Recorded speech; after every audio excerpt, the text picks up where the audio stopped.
for once, Angel Reese was actually picking on somebody her own size. Now, if I was to take bets in this, NaLyssa Smith versus Angel Reese, I'm putting all of my $2.47. I'm putting all of that on NaLyssa Smith. All right.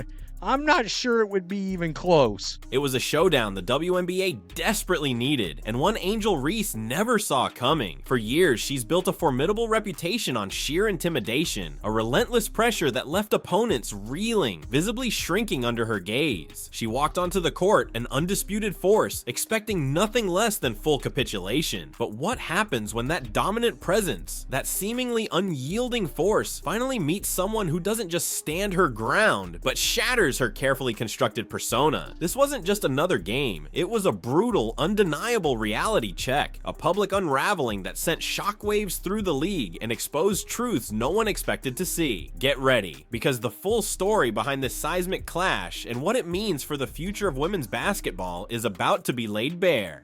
NaLyssa Smith was D'ing up Angel Reese pretty staunchly during this game. The game, Charles. Oh, man. The game, Charles. Oh, man. The game, Charles. Oh, man. The game, Charles. Oh, no. The game, Charles. Give me that. Jesus, dude. When NaLyssa Smith is doing that to you, you know you just aren't ready for it, man. When NaLyssa Smith is D'ing you up, blocking her shot, folks, Angel, you cooked her up last year. What happened? Our story begins with Angel Reese, a figure who had undeniably perfected the intricate art of on-court psychological warfare. She'd saunter onto the court, an almost permanent smirk fixed on her face, her eyes already scanning for her next target, planning the precise moment to inject herself into an opponent's headspace. Her routine was a well-oiled machine. Get physical, launch a barrage of trash talk, then lean back and watch as her opponents visibly shrunk away, effectively handing her that crucial psychological edge even before the whistle blew. For the vast majority of her fledgling career, this meticulously honed strategy worked. Other players, caught off guard, either backed down, retreated into their shells, or became hopelessly entangled in the emotional game, allowing Reese to dominate not just the scoreboard, but the entire narrative of the matchup. She'd push, she'd shove, she'd complain to the refs with theatrical flair, fully expecting to get away with every infraction, every boundary pushed, and more often than not, the officials obliged, reinforcing her perceived untouchability. This consistent pattern of unchecked aggression and strategic provocation had cemented her reputation, solidifying a persona that painted her as the ultimate competitor, an unyielding force of nature, utterly fearless and utterly dominant.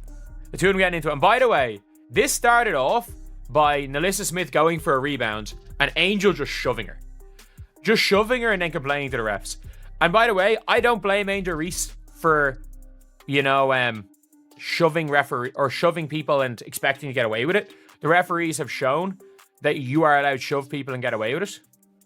Like, that is a given. But something fundamentally shifted when the Chicago Sky squared off against the Dallas Wings. That familiar, almost arrogant smirk that Angel Reese wore like a second skin suddenly met an unfamiliar, almost unnerving calm. A quiet, almost unnerving confidence radiated from across the court. A stillness that, in retrospect, should have been Reese's first most profound warning. NaLyssa Smith, a veteran presence, looked right back at Reese. There was no flicker of fear in her eyes, no trace of intimidation. Instead, there was an almost bored certainty, as if she had witnessed this very act, this exact charade 100 times before, and was completely, utterly unimpressed. It was a silent challenge, a defiance that cut through Reese's usual tactics, signaling that this time, things were going to be very, very different. The usual script was about to be rewritten, and Angel Reese was about to find herself in a story she hadn't anticipated. Down around the rim, NaLyssa Smith and Angel Reese both got technical fouls, and things got a little chippy between the two. Chicago's done a nice job defensively. Nice pass. Right there. How did Dejournay hit that to Smith? That was in our line of sight. There wasn't any daylight. Yeah, the speed and accuracy of that pass. Now we got some chippiness.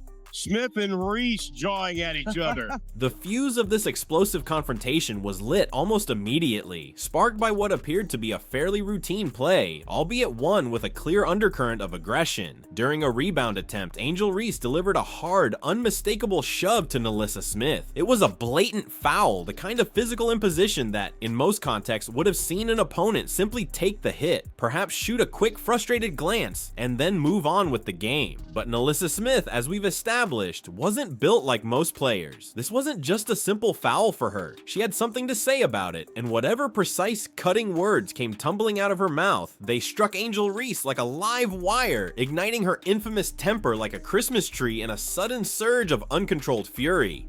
When NaLyssa Smith is D'ing you up, blocking her shot, folks, Angel, you cooked her up last year. What happened?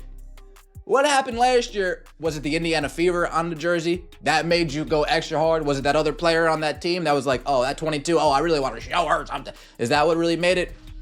Because in these matchups against the Dallas Wings, you really haven't been anything special at all. Maybe NaLyssa Smith was tired of seeing her in a meme all offseason. NaLyssa's like, you know what? That next time I play her, I'm not going to let her cook me and do me like that. You could quite literally pinpoint the exact moment of transformation in Reese's brain. Her laser-like basketball focus evaporated, replaced by a raw, almost primal confrontational energy. Her shoulders squared, her jaw tightened, visibly clenching, and she began moving towards Smith with a predatory, almost proprietary stance, as if she not only owned the court, but was about to demand immediate tribute. Yet here's where the script didn't just flip, it completely shattered. Smith astonishingly didn't take a single step backward, while Reese dramatically puffed out her chest, escalated her animated display of aggression, and attempted to physically dominate the space. Smith stood there, her composure absolute, looking almost amused by the entire theatrical performance. The contrast was nothing short of startling, one player visibly losing control, spiraling into a rage, while the other radiated an unshakable, almost disarmingly collected energy that must have driven Reese absolutely mad with frustration. It was a testament to Smith's mental fortitude, a refusal to engage on Reese's chosen terms.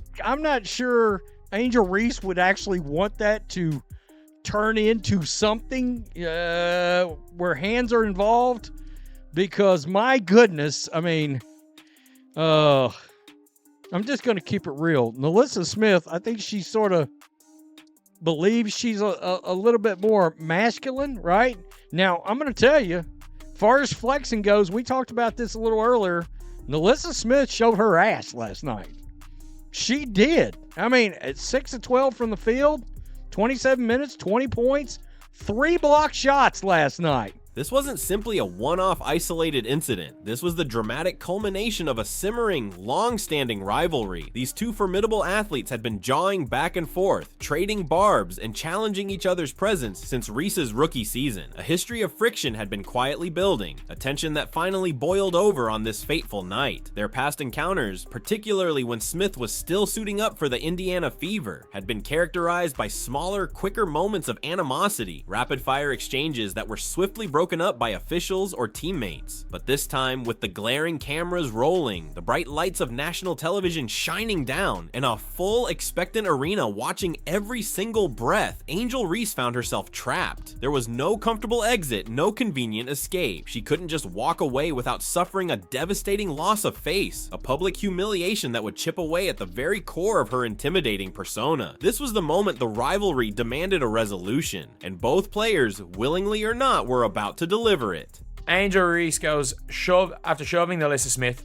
The two of them are getting into it. Arike is there trying to be peacemaker. Courtney Vandersloot immediately doesn't know what's going on. The two of them getting into it. What unfolded next was nothing short of a masterclass in psychological warfare, executed with a quiet, devastating precision. Watching Angel Reese slowly, painfully realize that she had picked the absolute wrong target, that her meticulously honed tactics were not only failing but actively backfiring, was incredibly satisfying to witness. Her entire intimidating persona, the very foundation of her on-court identity, relies fundamentally on opponents buckling under pressure. pressure, on gaining that crucial psychological edge that she genuinely believes makes her tough, makes her formidable. But when NaLyssa Smith stubbornly refused to play along, refused to engage with the manufactured nonsense, refused to yield an inch of emotional ground, you could quite literally see the air drain from Reese's confidence. Her body language transformed before our very eyes, morphing from that of a swaggering, dominant predator to something far more vulnerable, closer to confused prey, all within the span of less than 30 agonizing seconds. It was a public, undeniable unraveling. Showing that the other day was just a glimmer of hope that she had figured out how to start playing, as in only take 5 to 6 shots a game. Get rebounds, distribute the ball out to everybody out on the perimeter, and quit shooting the ball. The seasoned commentators, always quick to pick up on the subtle shifts in on-court dynamics, immediately sensed the change. They wasted no time pointing out Smith's visibly superior conditioning, her uncanny ability to read plays defensively, almost anticipating Reese's every move. Simultaneously, they began to openly question Reese's self-awareness, especially in the wake of her abysmal 3 for 12 shooting night. The raw numbers from the stat sheet offered a stark, undeniable truth that no amount of bravado could obscure. Smith didn't just hold her own, she dominated the statistical narrative, putting up an impressive 20 points and delivering 3 crucial blocks in just 27 minutes of action. Meanwhile, Reese mustered a mere 4 points and 5 rebounds, looking less like a dominant force and more like someone who desperately needed a nap, or perhaps a moment to quietly contemplate her life choices, rather than another confrontation. This wasn't just a bad game for Reese, it was a public exposure, a stark demonstration of her usual tactics falling devastatingly flat when faced with a true, unyielding competitor. She's reading plays, like NaLyssa Smith reading plays defensively. Chicago's done a nice job defensively. Nice Oh. pass. How did Dejanay? Angel Reese tries to intercept the pass, and then her and NaLyssa Smith start jawing at each other, start talking at each other. Start jawing at each other, start talking at each other. Perhaps NaLyssa Smith was simply tired of the endless stream of Angel Reese plastered across social media memes all off season, tired of the carefully curated image without the corresponding substance. Whatever her motivation, she wasn't merely matching Reese's raw energy, she was effortlessly eclipsing it, proving with every composed step and every decisive play that genuine skill, unflappable composure, and an authentic competitive spirit can and often will outshine manufactured drama any day of the week. This was a statement game, not just for Smith, but for the very soul of professional basketball. A silent, powerful affirmation that true dominance isn't about how loud you can be, but how effectively you can play your game when it truly matters. You're gonna let NaLyssa Smith talk to you like that, Angel? You gotta fight her, right? Isn't that what the pieces want? Angel, why are you just sitting behind her teammates? You gotta go fight that woman, Angel. You gotta go lying from the Wizard of... Put him up. Put him up. That's what you gotta do. Come on. Come on. This is another angle of their little dust-up that they encountered. Nice little baseline angle.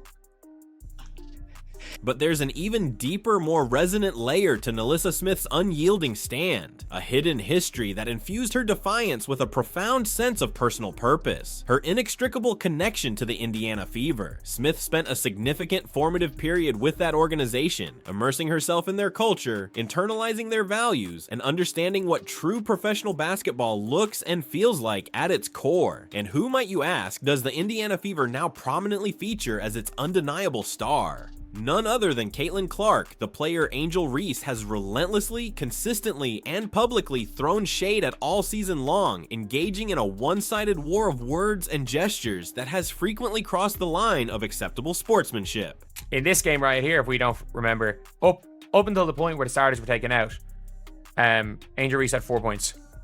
She had 4 points, 5 rebounds, but NaLyssa Smith had 14 points. She had 14 points on Angel Reese versus Angel Reese's 4 in 19 minutes. They took her off, and it was a very, very comfortable win for the Indiana Fever, where Caitlin Clark, in fact, had 31 points, 12 assists on 14 shots. Jesus, post-Olympic break, Caitlin Clark was another level. When you possess that kind of deep-seated connection, when you've been an integral part of a team whose new marquee star is constantly being disrespected, constantly targeted by petty provocations, every single interaction with Angel Reese ceases to be merely a game moment and transforms into something intensely, profoundly personal. Smith wasn't just defending herself in that heated moment. She was, with every fiber of her being, defending the reputation of a franchise she deeply cares about, and, perhaps more broadly, standing as a silent guardian of the very standard of professional conduct that she believes should define the league. This wasn't just a random opponent reacting in the heat of the moment. This was a player with a rich history, a deeply personal stake in the outcome, and an unshakable resolve to deliver a clear, unambiguous message. You won't punk me, and you most certainly won't punk what I stand for. Angel Reese playing like trash all game, but that confidence doesn't waver, I guess, right? The arrogance doesn't waver, right? We could miss layups, we can miss shots, but that confidence doesn't waver at all. I mean, look at this. Angel Reese, after going 3 for 12 on the night, at this point, she has a historic play where she elbows Dejanay out the way, and here we go. Move it, little girl. And yeah, Angel Reese talking that trash. Yeah, you guys can't stop me. I'm 4 for 13. Her unwavering composure, her directness in the face of aggression, her absolute refusal to be drawn into the theatrics and manufactured drama, it all coalesced into a silent yet immensely powerful endorsement of a fundamentally different kind of basketball. This was a game built not on manufactured feuds or performative posturing, but on genuine skill, unwavering integrity, and an authentic competitive spirit. It was a masterclass in letting your game speak for itself, a stark contrast to the performative anger of her opponent. This personal connection, this history with Indiana, elevated the confrontation from a simple on-court skirmish into a symbolic battle, making Smith stand a testament to loyalty, professionalism, and the quiet power of standing your ground for something bigger than yourself. Don't let past losses define future matchups. You're not seeing Angel Reese chase after NaLyssa Smith here. This is one of those basketball fights where no basketball things where people chirp at each other and they don't jump up and run after the person. Like, you know it's a bit different on that one there. And the Angel Reese NaLyssa Smith incident, while undeniably dramatic and captivating, was far from an isolated event. In truth, it was merely the visible tip of a much larger, more insidious iceberg, a deeply troubling symptom of a league grappling with an alarming, escalating pattern of increasing technical fouls, flagrant fouls, and outright on-court confrontations. The WNBA, once celebrated for its pure skill and competitive spirit, is now facing a profound identity crisis. Players are accumulating technical fouls at an unprecedented rate, necessitating automatic suspensions after just 7 infractions, with even harsher penalties for every 2 subsequent fouls. The very existence of these highly detailed, escalating rules speaks volumes about the pervasive nature of this problem, highlighting just how common and disruptive this behavior has become across the entire league. It's a stark indicator that the current climate is, quite simply, out of control. You know what's going to be funny one of these days? When none of her teammates try to get in the way of anything. Is she going to actually charge? Like, is who actually going to charge? One could say they're not in the way here, but she didn't. Oh yeah, NaLyssa's standing there like here. Oh, okay. Well, she got a teammate right here. Oh, this is interesting. Dejanay does come around right there. You saw her. She's kind of trying to say, hey, calm down, boo.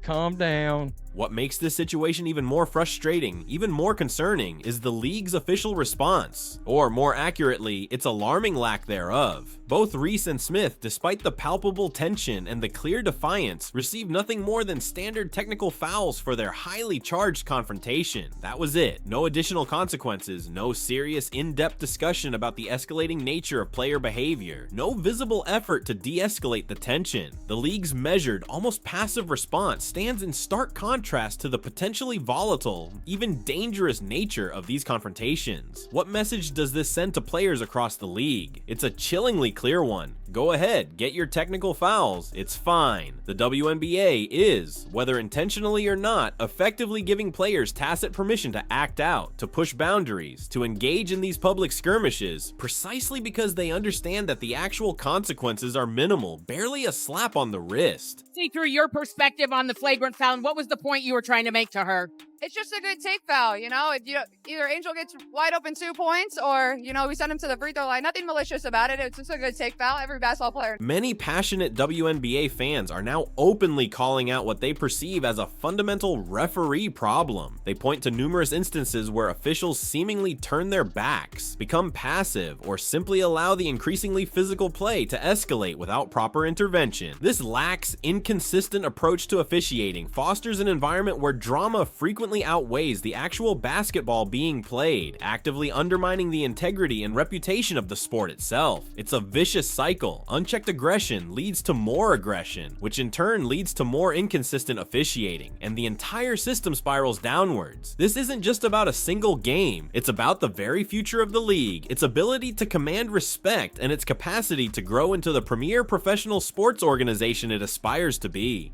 Many WNBA fans are calling out the referee problem. The referees literally turned their back. Caitlin Clark appears to be hunted every game. She deals with physicality that no other player in the league is dealing with. The WNBA not stepping in to protect their cash cow, their only draw, their only star, and this is the end result. Now, let's address the elephant in the room, the undeniable focal point of this entire conversation. Caitlin Clark. She is, by all accounts, the WNBA's primary draw, its undisputed cash cow, the singular force driving unprecedented viewership and surging interest. Yet, astonishingly, she appears to be hunted every single game, dealing with a level of aggressive physicality, a relentless barrage of contact that no other player in the league is experiencing. This isn't just accidental contact, it's a pattern of deliberate, sometimes malicious targeting that often goes unpunished or is met with baffling inconsistency from the officiating crew. Even Clark, who handles everything with an almost superhuman level of professionalism and stoicism, found herself caught up in this bewildering mess when officials controversially classified what she considered a standard basketball play as a flagrant foul. This perplexing decision highlights the intense, almost microscopic scrutiny every single play now faces, and just how alarmingly inconsistent the application of rules can be when it comes to certain players.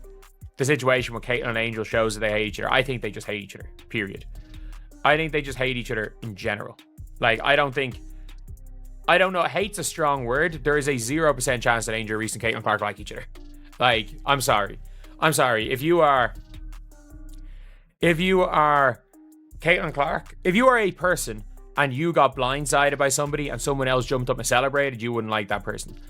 If you lost a championship game and then after the game, not just someone chasing around you doing that, after the game they're on IG Live being like, this is for you, instead of celebrating their win, they were taunting their opponent, you probably wouldn't like that person either. The contrast between different player types, particularly between Clark and some of her counterparts, couldn't be more stark, more obvious. On one hand, you have players like Clark who are laser focused on their performance, letting their incredible, undeniable skills do all the talking. Their game is about execution, precision, and winning. On the other hand, you have others who seem to view every perceived slight, every bump, every whistle as an opportunity for a dramatic public confrontation, almost as if they're actively auditioning to become reality TV stars instead of dedicated basketball players. This creates an incredibly uneven, deeply unfair playing field where controversy and manufactured drama are frequently rewarded with disproportionate attention and airtime, while actual talent, professional conduct, and pure athleticism are either overlooked or, even worse, actively targeted. It's a fundamental misdirection of focus, a disservice to the sport itself.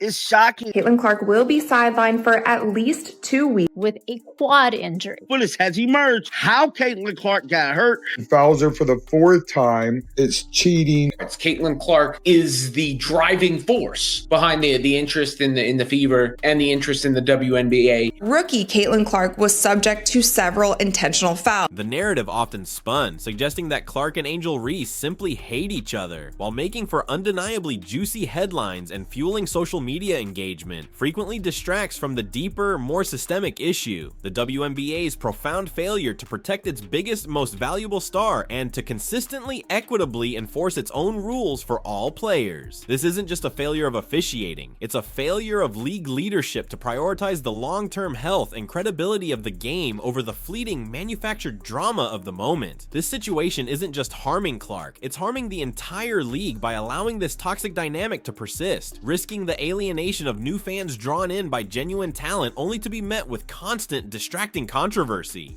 So the WNBA might as well just name Caitlin Clark the MVP right now, because so far she's missed 2 games due to injury, and not only have the Fever lost both games, but now in this one, they lost to quite possibly the worst team in the league, which just shows how important of a piece she is to that team.